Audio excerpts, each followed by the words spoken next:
So today we are starting from Bhagavad Gita as it is, chapter 1. We have finished reading the introduction and we'll start reading from chapter 1, observing the armies on the battlefield of Kurukshetra.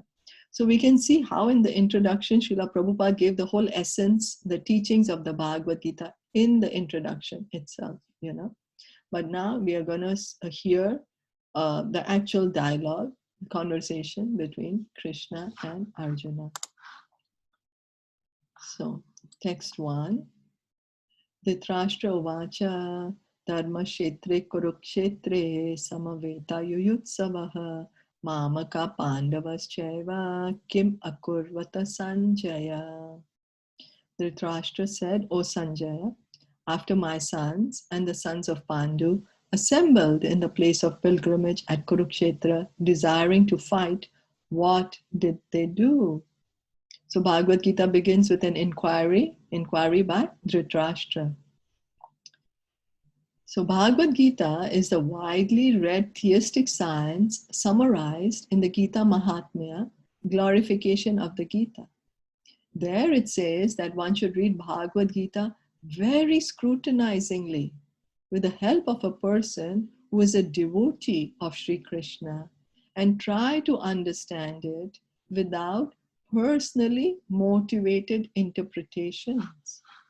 So here Prabhupada is telling us how we should approach Bhagavad Gita. How? We should read it scrutinizingly, try to understand, try to study it with the help of a person who is a devotee of Sri Krishna. So, because there's so many editions of Bhagavad Gita, honestly in the market, there's so many translations of Bhagavad Gita. Some of them don't even mention Krishna in them. And I have read one such Bhagavad Gita. So, and that is just all totally misleading. So we should hear the Bhagavad Gita from a devotee of Sri Krishna.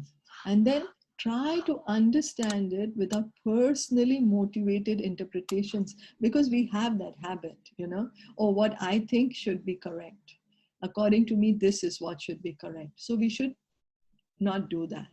We need to just hear it. We need to read it, like how we are now hearing from Srila Prabhupada. So we hear from him and try to understand what he's saying. The example of clear understanding is there in the Bhagavad Gita itself, in the way the teaching is understood by Arjuna, who heard the Gita directly from the Lord.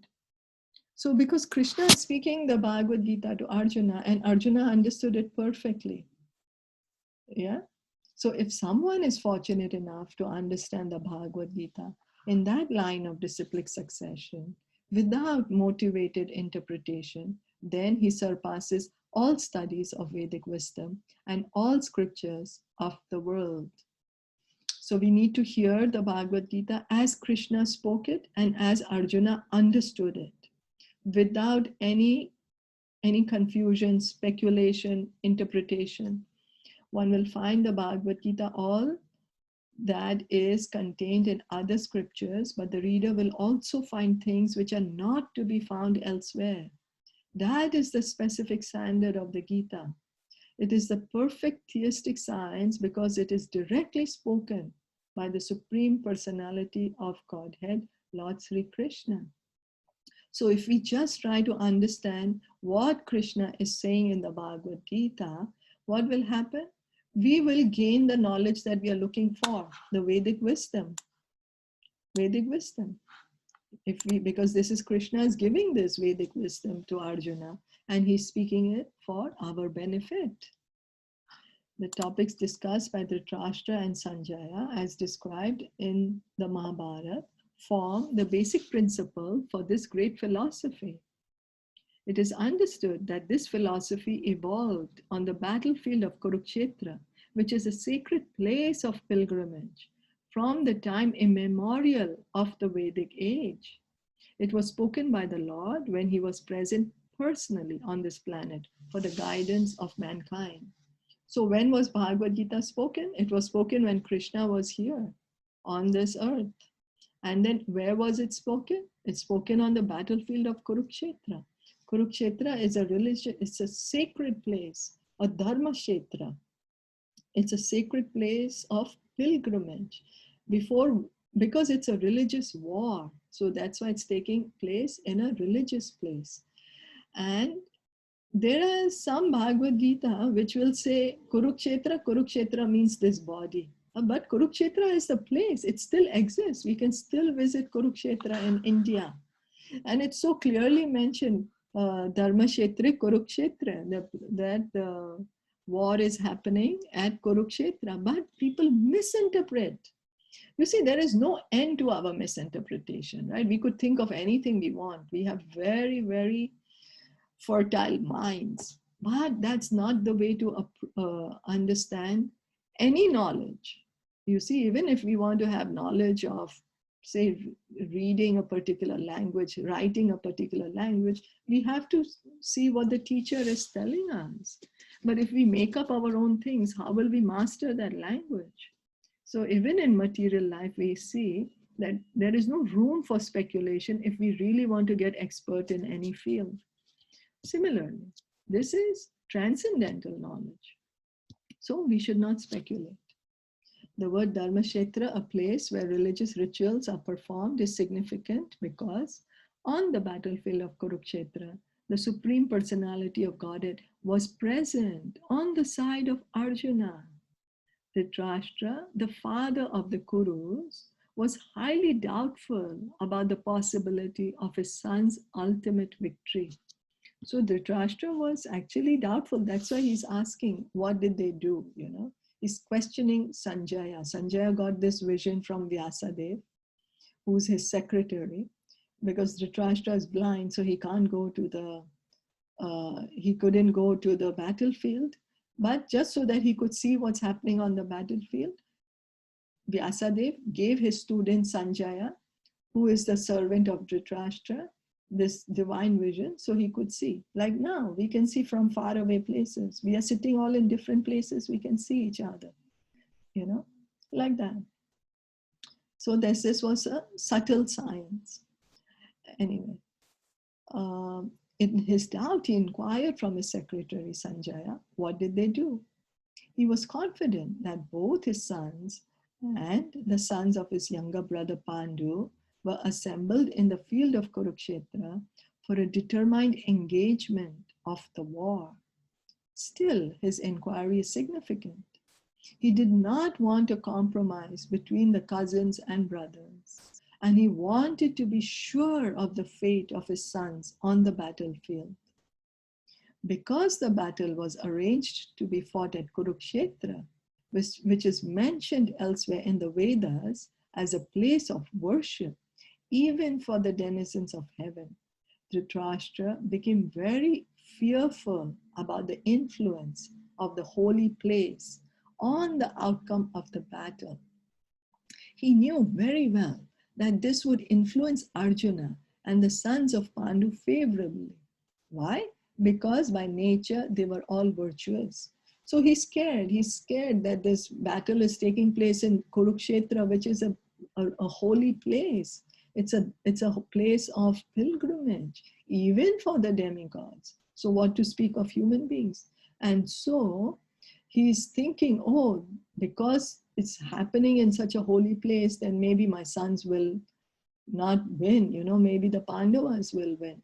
Also, he wants to make sure that there is no compromise. He wanted the war to happen. He doesn't want to have a compromise. He still has the desire that, oh, why I couldn't be the king? I should have been the king. Okay, I couldn't be the king, at least let my son be the king now. He still has that desire. So Sanjaya was a student of Vyas, and therefore, by the mercy of Vyas, Sanjaya was able to envision the battlefield of Kurukshetra even while he was in the room of Dhritarashtra. And so Dhritarashtra asked him about the situation on the battlefield. So that is the position right now. What did they? He of course he was sure that they won't compromise at this point. He was sure that, oh, they've all gone, everybody's gotten ready, collected huge armies, but yet he was still doubtful, He was just very doubtful. Both the Pandavas and the sons of Dhritarashtra belong to the same family, but Dhritarashtra's mind is disclosed herein. He deliberately claimed only his sons as Kurus, and he separated the sons of Pandu from the family heritage. One can thus understand the specific position of Dhritarashtra in his relationship with his nephews, the sons of Pandu. As in the paddy field, the unnecessary plants are taken out, so it is expected from the very beginning of these topics that in the religious field of Kurukshetra, where the father of religion, Sri Krishna, was present, the unwanted plants like Dhritarashtra's son Duryodhana and others would be wiped out, and the thoroughly religious persons headed by Yudhishthira would be established by the Lord. This is the significance of the words Dharmashetre and Kurukshetre, apart from their historical and Vedic importance. So although they were all Kauravas, they are all in the same family, Dhritarashtra and Pandu, they were brothers. But still, Dhritarashtra is separating his nephews, that he's saying that the sons of Pandu, he's separating them from the Kurus. He's calling only his sons as the Kurus. Means, oh, the family heritage is carried on by my sons. Actually, they all were Kurus, no, because they're coming in that line. But, and also here is explained that in a paddy field, when there's rice, when there's anything being grown, there are weeds. So weeds are taken out. So here, from this earth, Duryodhana and his party and whoever supporting Duryodhana is going to be wiped out. They'll be taken out by Yudhishthira.